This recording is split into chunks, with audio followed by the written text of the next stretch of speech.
하나님 말씀은 히브리서 10장 5절을 보겠습니다. 그러므로 그가 세상에 임하실 때 이르시되 당신께서 희생제물과 봉헌을 원하지 아니하시고 오직 나를 위하여 한 몸을 예비하셨도다. 원전 직동 히브리서 10장 1절부터 8절까지 가지고 새 언약의 트리거 성육신 그리스도라는 제목으로 말씀을 나누겠습니다. 오늘 1절에 보면 그 율법은 장차 올 선한 일들의 그림자일 뿐이요 또 그 실체들의 형상이 아니므로 해마다 늘 드리는 같은 희생 제물들로는 나오는 자들을 언제나 온전하게 할 수 없느니라. 우리는 9장부터 성막의 제사 제도를 통해서 새 언약을 다루고 있습니다. 근데 성막의 제사 제도라는 것은 무엇일까요? 율법에 정해놓은 대로 하는 거죠. 율법에 거기에 중심은 짐승의 피입니다. 짐승의 피를 가지고 하나님을 만나는 거죠. 그러니까 율법의 중심은 바로 짐승의 피로 하나님 만나는 건데 그거는 유효기간이 얼마 안 된다는 거예요. 길어야 1년이에요. 그러니까 길어야 1년이니까 해마다 제사를 계속 드리는 거죠.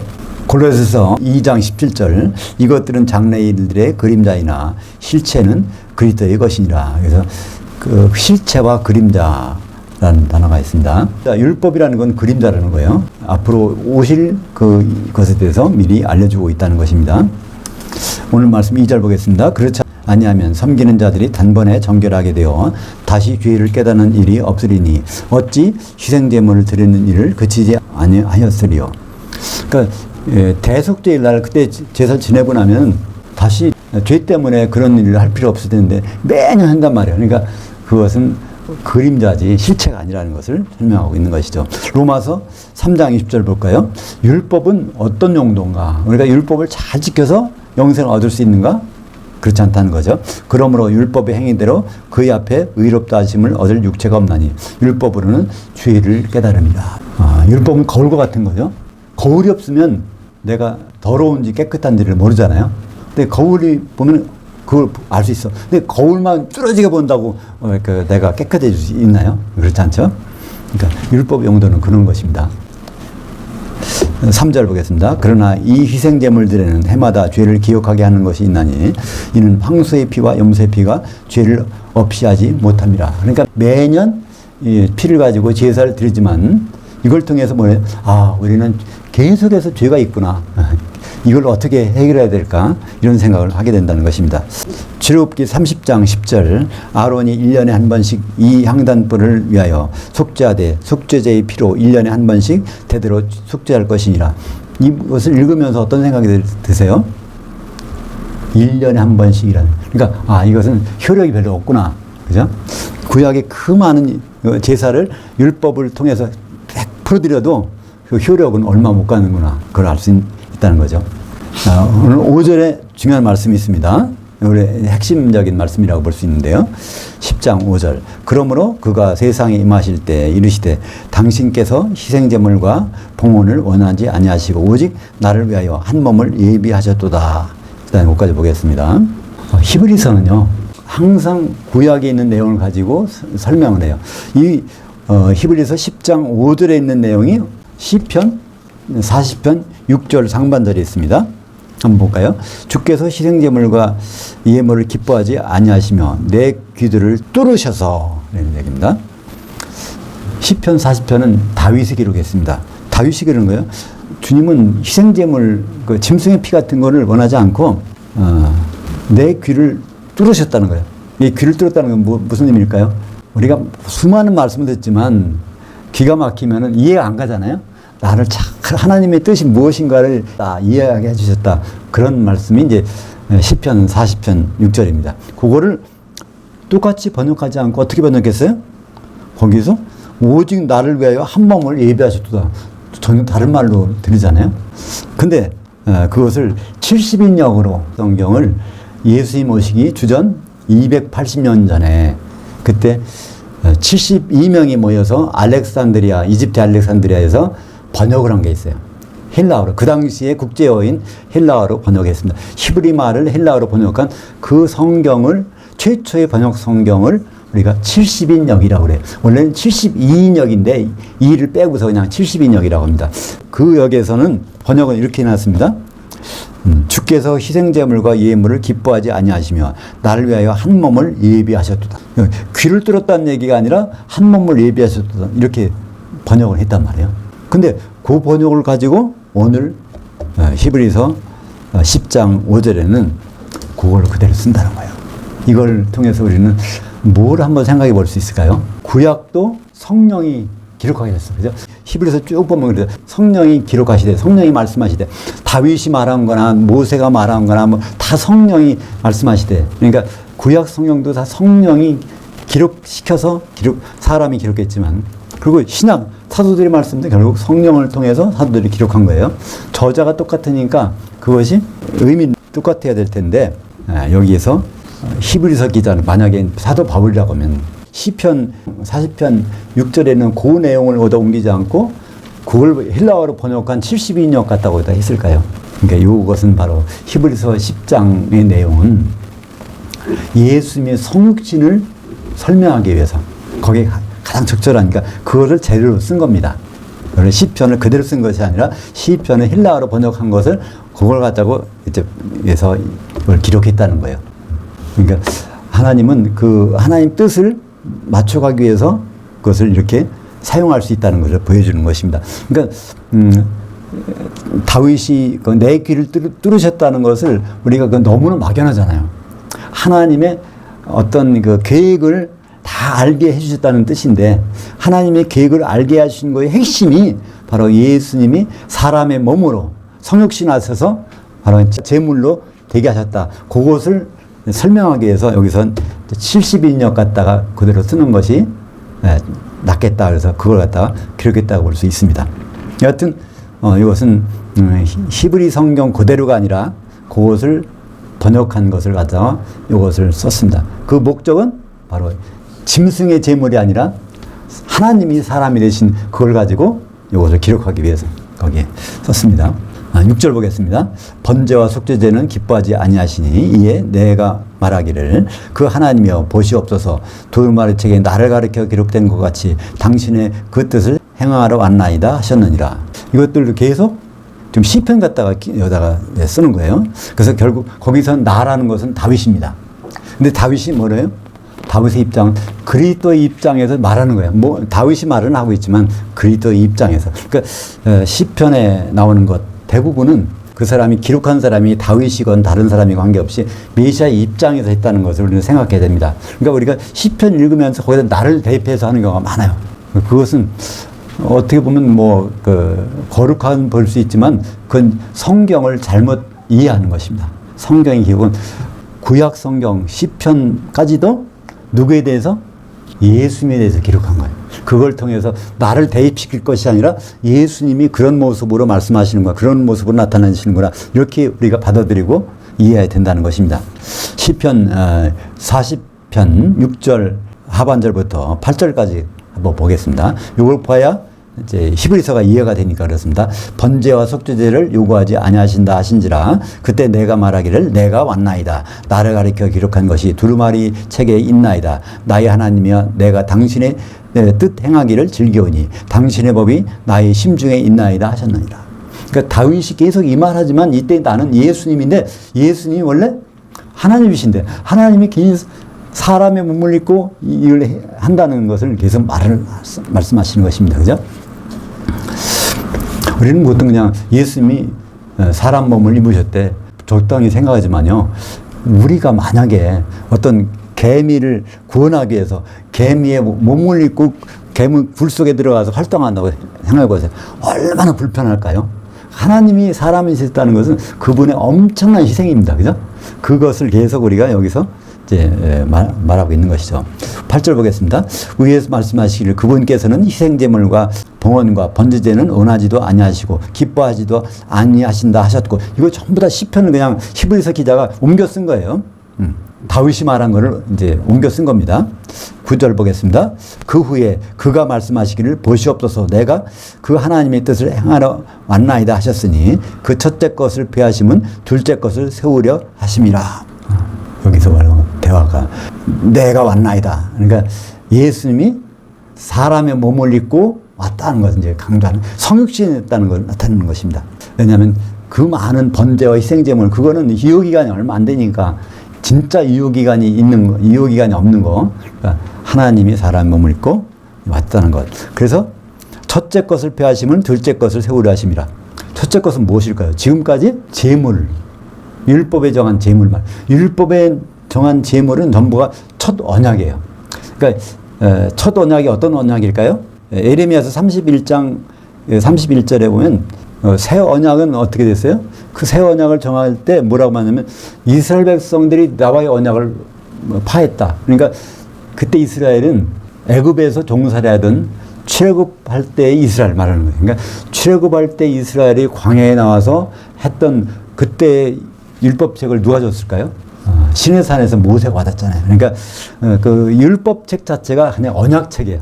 그 언약에 의해서 하나님과 만나기 위해서 제사 지내는 그 언약이 바로 유효기간이 얼마 없어. 매년 다시 제사 지내야 되니까 그것을 영원한 제사를 드리기 위해서 그 짐승 대신에 바로 예수님이 제물로, 그래서 둘째 것을 세우려 하심이라. 그러니까 새 언약을 세우려 하심이라. 그러니까 이스라엘 육적인 이스라엘과 맺었던 그 언약이 이제 없어졌으니까 새로운 이스라엘, 영적인 이스라엘 누구라고 했죠? 기독교인들과. 그러니까 기독교인들과 하나님과의 언약을 세우기 위해서 예수님이 육신을 입고 피를 흘리셨던 그런 내용이 여기 들어가는 겁니다. 그러니까 계속 히브리서 기자는 예수님이 피를 왜 흘리셨는가를 설명하기 위해서 율법 가지고 계속 얘기하고 있는 것입니다. 그러면 여기서 계속 아버지의 뜻을 행하러 왔나이다. 그러니까 아버지의 뜻이 자꾸 나와요. 아버지 뜻이 무엇일까요? 도대체? 그건 창세기 2장 18절로 거슬러 가면 여호와 하나님이 이르시되 이 아담이 혼자 사는 것이 선하지 아니하니 내가 그를 위하여 돈배필을 지으리라. 아버지의 뜻을 여기서 이렇게 밀어볼 수 있습니다. 이 아담이 아내를 갖는 것이 여기 아버지 뜻이라는 것입니다. 근데 그 아담이 결국 성경 전체를 보면 예수 그리스도가 교회를 아내로 갖는 것이 나오잖아요. 창세기 2장 22절 볼까요? 여호와 하나님이 그 아담에게서 취하신 그 갈빗대로 여자를 만드시고 그녀를 그 아담에게로 이끌어 오시니. 왜 이렇게 하셨을까요? 하나님은 아담에게 돕는 배필을 만들어 주려고 계속 에덴 동산의 흙을 가지고 짐승을 만드시고 새도 만드시고 해서 다 아담한테 데릴 거예요. 근데 거기서 뭐라고 합니까? 이름만 부르더라. 이거 내 아내입니다 하지 않고 이름만 부르더라. 그래서 이 어떤 사람들 번역을 이렇게 합니다. 아담이 두뇌가 엄청 좋아서 그 세상에 있는 수많은 짐승들과 새들의 이름을 다 어떻게 기억했을까? 그렇게 다 지었다는 겁니다. 근데 사실 그건 넌센스입니다. 세상의 모든 새들 이름 지은 게 아니라 에덴 동산에 있는 그 흙 가지고 아담의 돕는 배필을 위해서 손수 지으시는 그 짐승과 새를 갖다 놓으니까 아내라고 부르지 못하고 그래서 이건 새, 이건 뭐, 그러니까 그것만 부렸다는 거예요. 그러니까 아내로서 만족을 못 한다고 하니까 아담을 깊이 잠들게 한 다음에 그럼 아담의 뼈를 뽑아서 피를 내서 거기서 아내를 데리고 오니까 그때에 비로소 이 내 살 중에 살이요, 내 뼈 중에 뼈다. 이렇게 말하는 고백이 있지 않습니까? 그 비밀 중에는 뭐가 있을까요? 하나님이 수많은 짐승을 만들어서 데리고 왔는데 그걸 보니까 겉으로는 멀쩡한데 속에는 뭐가 없어요? 영이 없어. 그래요? 그러니까 영이 없으니까 내 아내감이 아니야. 계속 그러는 거예요. 영에 있는 아내감을 만들어주려면 어떻게 해야 돼요? 아담에게서 바로 만들어 와야 돼. 아담이 영이 있으니까, 그죠? 그래서 창세기 2장 22절을 다시 한번 보면 왜 아담에게서 취하셨는지를 생각할 수 있습니다. 여호와 하나님이 그 아담에게서 취하신 그 갈빗대로 여자를 만드시고 그녀를 아담에게로 이끌어 오시니. 마태복음 6장 10절 아버지의 그 통치가 임하시오며 아버지의 그 뜻이 창세전에 이루어진 것 같이 땅에서도 이루어지다. 이게 주기도문에 나오는 거죠. 근데 아버지의 그 뜻은 언제 세워졌어요? 창세기 아담을 지어놓고 세운 것이 아니라 창세전에 그때부터 있다는 겁니다. 그 뜻이 바로 땅을 통해서 산상수훈에서 땅은 어떤 땅이에요? 온유한 자가 기업을 받을 땅입니다. 그죠? 그러니까 온유한 자는 하나님 말씀에 잘 길들여진 자가 받는 땅. 그게 바로 기업이 교회잖아요. 그래서 누가복음 22장 42절. 그러니까 십자가를 앞에 놓고 좀 몇 시간 있으면 십자가 져야 되는데 그때도 아버지 뜻이 나옵니다. 뭐라고 되는지 볼까요? 이르시되 아버지여 만일 아버지의 뜻이거든 이 잔을 십자가의 죽음을 내게서 옮기시옵소서. 그러나 내 원대로 마옵시고 아버지의 원대로 되기를 원하나이다. 그러니까 아버지 원은 바로 십자가에서 피를 흘리는 것이 아버지 원이고 십자가의 피는 바로 그것으로 교회를 사시고 하나님과 화해를 이루고 하는 것이니까 그 새 언약의 기초가 되는 것입니다. 사도행전 20장 28절 그 하나님 그리스도께서 자기 피로 사신 그 교회, 그러니까 예수님이 십자가에서 피 흘린 사건은 여러 가지로 설명될 수 있어요. 근데 가장 큰 사건은 뭘까요? 자기 아내를 마련하기 위해서 십자가 지셨다는 것을 알 수 있습니다. 그러니까 아내가 돼서 혼인하지 않는다면 그 많은 믿음이 있어도 그건 종점까지 이르지 못하는 믿음이라는 겁니다. 예수 그리스도가 교회와 만나서 혼인하는 그것이 아버지 하나님의 뜻이라는 것을 알 수 있죠. 로마서 5장 14절 아담은 오실 자의 모형이라. 뭘 오실까요? 신랑으로. 근데 신랑으로 오시기 전에 어떤 신분으로? 심판관 신분으로. 그러니까 혼인에 합당한지 아닌지를 심판해야 되니까. 오늘 말씀 10절 보겠습니다. 이 뜻을 따라, 이 아버지의 뜻을 따라 예수 그리스도의 그 몸을 단번에 봉헌함으로 말미암아 우리가 거룩함을 얻었노라. 이때 우리는 누굴까요? 그러니까 성경을 볼 때 그냥 지나갈 수 있지만 한 번씩 짚어보고 지나가는 것도 좋아요. 우리가 거룩함을 입었다는 거예요, 이미. 그럼 우리가 누굴까요? 우리 대부분은 말해요. 예수만 믿으면 다 거룩해진다고 하는데 이거는 우리 성도들은 거룩함을 이루어가는 사람들이에요. 그죠? 거룩함을 진행하고 있는 사람들이고 여기서 이미 거룩함을 입은 자는 중매쟁이잖아요. 중매쟁이가 온전해야 혼인이 온전해지지. 중매쟁이를 교육받고 있어. 중매쟁이 교육받는 사람들을 시켜가지고 중매에 넣으면 이거 중매가 제대로 될까요? 안 되죠. 그죠? 그래서 여기서는 사도들입니다. 에베소서 1장 4절에 보면 이미 사도들을 거룩하게 해놨다는 거예요. 창세전부터 이렇게 계획을 해서. 그 다음에 에베소서 3장 5절도 이미 사도들은 거룩하다는 거예요. 11절 보겠습니다. 제사장마다 매일 서서 섬기며 자주 같은 희생제물들을 드리되 이 희생제물들은 언제나 죄들을 없게 하지 못하거니와 오직 그는 그리스도는 죄들 위하여 한 영원히 유효한 희생제물을 드리시고 자기 몸을 드리셨으니까 그 하나님의 우편에 앉으사.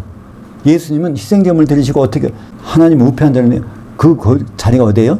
한번 나왔습니다. 히브리서 8장 1절에 하늘들에 있는 하나님의 보좌에 우편에 앉았다는. 셋째 하늘이 아니라. 셋째 하늘은 언제? 40일 후에 바로 올라가서 오순절 열흘 전에 가서 그때 이제 셋째 하늘에 올라가신 거죠. 그 후에 자기 그 원수들을 자기 발등상이 되게 하실 때까지 기다리시나니. 어디서 기다려요? 셋째 하늘에서. 왜냐하면 히브리서 4장 14절에 하늘들을 뚫고 셋째 하늘에 올라가신 분이니까. 그래서 그 하나하나가 이 장소가 아주 잘 묘사되어 있습니다. 예수님의 재림시기 시편 110편 1절 여호와께서 내 주에게 말씀하시기를 내가 네 원수들로 네 발판이 되게 하시기까지 너는 내 오른쪽에 앉아있으라 하셨도다. 예수님이 언제 오세요? 지금 마귀가 활동하고 있는 동안에 못 와. 그죠? 언제? 예수님 올 때는 마귀가 발 아래 있어야 돼요. 언제 그게 있을까요? 요한계시록 20장 1절부터 3절까지 보면 큰 쇠사슬을 가지고 무적행이 열쇠를 갖고 와서 마귀를 이제 그 발 아래로 둔단 말이에요. 그죠? 그때 재림하시는 거예요. 그 순간에. 요한계시록 20장 1절부터 3절까지 거기에 보면 예수님이 마귀를 발로 밟고 있는 게 나와요. 무적행에다 집어넣는 거. 또 내가 보면 천사가 무적행 열쇠와 큰 쇠사슬을 그 손에 가지고 하늘로부터 내려와서 그 용을 잡으니 곧 옛뱀이요 마귀요 사탄이라 잡아서 1000년 동안 결박하여 무적행에 던져 넣어 잠그고 그 후에 인봉하여 1000년이 차도록 다시 만국을 미혹하지 못하게 하셨는데 그 후에는 반드시 놓이리라. 그러니까 1000년 왕국 바로 직전에 마귀가 발 아래 밟힌다는 걸 알 수 있죠. 왜냐하면 그리스도가 거룩하게 되고 있는 자들. 여기 이제 14절에 보면 성도들이 나요. 거룩하게 되고 있는 자들. 이게 현재 진행형이에요. 성도들은 거룩하게 되고 있어요. 한 번의 봉헌으로 영원히 온전하게 하셨느니라. 에베소서 4장 30절 하나님의 성령을 슬프게 하지 말라. 그 안에서 너희가 구속의 날까지 인침을 받았느니라. 사도들은 구속을 이미 받은 사람들입니다. 성도들은 구속을 받을 일이 있어요. 그때 15절 보겠습니다. 또한 성령이 우리에게 증언하시되 히브리서의 특징은요. 구약을 인용할 때마다 항상 성령이 우리에게 증언하시되, 성령이 우리에게 증언하시되, 이렇게 말하는 거예요. 예, 히브리서 3장 7절에도 있었고, 9장 8절에도 있었습니다. 오늘은 그냥 어딜까요? 예레미야서 31장 내용을 가지고 이거를 성령이 우리에게 증언하시되 이렇게 하는 겁니다. 16절, 17절을 볼까요? 그분께서 이르시되 그날들 후로는 그들 새 이스라엘과 맺을 새 언약이 이것이라 하시고 내 법을 그들의 마음에 두고 그들의 생각에 기록하리라 하신 후에 또 그들의 죄와 그들의 불법을 내가 다시 기억하지 아니하리니. 이 똑같은 문장이 어디 있어요? 예레미야서 31장 31절부터 또 그 33절에 있습니다. 그러니까 이것을 구약 성경을 갖다가 인용하면서 뭐를 성령이 이렇게 말씀하셨다는 겁니다. 여호와의 말씀이니라 보라 날이 이르니 내가 새 이스라엘 집과 유다 집에 새 언약을 맺으리라. 여기에 이스라엘 유다는 출애굽한 사람들이 아니라 앞으로 새 이스라엘, 그 새 이스라엘은 기독교인들입니다. 그러나 그날도 후에 내가 새 이스라엘 집과 맺을 언약이 이르라니 곧 내가 나의 법을 그들의 속에 두며 그들의 마음에 기록하며 나는 그들의 하나님이 되고 그들은 내 백성이 될 것이라 여호와의 말이다. 그전에는 법을 어디다 기록했어요? 돌판에다 기록해서 했어요. 그냥 율법은. 근데 그렇지 않겠다는 겁니다. 근데 새 언약을 체결하는 것이 누가 체결하는 걸 보면 돼요. 그냥 이게 유대인들과 체결할까요? 그렇지 않습니다. 볼까요? 마태복음 26장 28절. 이것은 죄들 사함을 얻게 하려고 많은 사람을 위하여 흘리는 나의 피 곧 그 언약의 피니라. 여기 새 언약의 피를 흘리는데 이 효력이 어디 가요? 기독교인들에게만 가는 거예요. 그러니까 유대인들도 기독교 안에 들어오지 않으면 그 효력이 없어집니다. 누가복음 22장 20절 저녁 먹은 후에 잔도 그와 같이 하여 이르시되 이 잔은 내 피로 세우는 새 언약이니 곧 너희를 위하여 붓는 것이라. 이때 요거는 사도들입니다. 사도들을 갖고, 왜냐하면 사도들이 이 새 언약이 일꾼돼야 되니까 사도행전 20장 28절 그 하나님이 자기 피로 그 사신 그 교회를 위해서 결국 새 언약은 교회 때문에 세웠다는 것을 알 수 있습니다. 그렇다면 새 언약의 당사자들은 누굴까 한번 생각해 볼까요? 마태복음 19장 28절 세상이 새롭게 되어 인자가 자기 영광의 보좌에 앉을 때 나에게 따랐던 너희도 12보좌에 앉아 이스라엘 지파를 심판하리라. 그러니까 지난 오전 예배에도 나왔지만 인자라는 단어가 나오면 반드시 뭘 생각해요? 심판. 그죠? 근데 심판하는 게 누굴 심판해요? 이스라엘 12지파를 심판해요. 심판하는 사람들이 사도들이야. 사도들이 심판하는 사람들은 바로 기독교인들이죠. 그죠? 사도들이 말을 듣고 그리스도 안에 들어왔으니까. 그래서 우리가 이것만 봐도 요한계시록에 나오는 이스라엘 12지파 누구예요? 100% 기독교인. 고린도후서 3장 6절 볼까요? 그가 또한 우리를 사도를 새 언약의 일꾼들 되기에 자격 있게 하셨으니. 새 언약이 교회와 그리스도가 이제 혼인하는 건데 거기 일꾼 사도들이 중매쟁이라는 뜻이 너무나 확연하지 않습니까? 그러니까 사도들은 중매만 해놓고 마는 게 아니에요. 우리가 앞으로 큰 독수리를 만나요. 공중에서 작은 독수리를 만나는데 우리를 심판할 분이 거기 나온다는 거예요. 볼까요? 고린도후서 5장 10절 이는 우리가 다 반드시 사도들이 반드시 그리스도의 심판 앞에 나타나게 돼요. 그게 어디 있어요? 마태복음 19장 28절이잖아요. 12명이 거기 앉는다는 거잖아요. 각각 선악간에 그 몸으로 행한 것에 따라 성도들이 심판받게 하려 함이라. 고린도후서 11장 2절 내가 너희를 정결한 한 천으로 한 남편이 그리스도께 드리려고 중매했음이로다. 사도들은 중매쟁이라는 것이다. 오늘 말씀 마지막 18절 보겠습니다. 이것들을 사셨은즉 다시 죄에 대하여는 봉헌을 드릴 것이 없느니라. 그러니까 죄 문제로 봉헌을 드릴 게 없어요. 그럼 우리는 어떻게 될까요? 죄가 생각나면 그걸 자백하면 돼. 그러면 이미 지옥에가 다 있어요. 그것이 요한 1서 1장 9절에 있지 않습니까? 그러니까 우리는 죄 문제 때문에 쉬고 뭐 예수님 만날 거 걱정할 필요 없어요. 항상 지옥에로 지우면 돼. 네, 예수님 만나서는 거기서는 선악간의 심판입니다. 죄악간의 심판이 아니고 선악간. 선이라는 것은 하나님의 선은 바로 그리스도가 돕는 비피를 갖는 거. 악이라는 것은 그거와 무관하게 사는 거. 히브리서 9장 27절 한 번 죽는 것은 사람들에게 정해진 것이요 그 후에는 심판이 있으니 거기에 뭐가 생략됐다고 했죠? 부활. 심판은 부활해놓고 심판한 것이니까 이와 같이 그리스도도 많은 이들을 죄를 담당하시려고 단번에 들으심 받으셨고 구원에 이르게 하도록 죄와 상관없이 죄 문제로 심판하는 게 아니라 이제 선악간에 심판하기 위해서 자기를 학수고대하는 자들에게 두 번째 나타나셨습니다. 적당히 만나고 싶다는 게 아니에요. 과부의 심정에서 남편을 그렇게 기다리는 거예요. 그렇게 학수고대하는 사람들. 근데 그에 반대되는 사람이 누가 있을까요? 큰성바벨론. 나는 여왕을 얻는 자요 과부가 아니라 남편이 필요 없다. 이런 사람들과 전혀 딴판이죠. 마태복음 25장 10절. 그래서 그 주님이 오셔서 그 심판이 이루어진 장면이 나옵니다. 신랑이 오므로 준비했던 자들은 함께 혼인잔치들에 들어가고 문은 닫힌지라. 그러니까 혼인잔치는 아리스톤 오찬이 있고 만찬은 데이프논이 있습니다. 근데 데이프논까지 들어가야 돼요.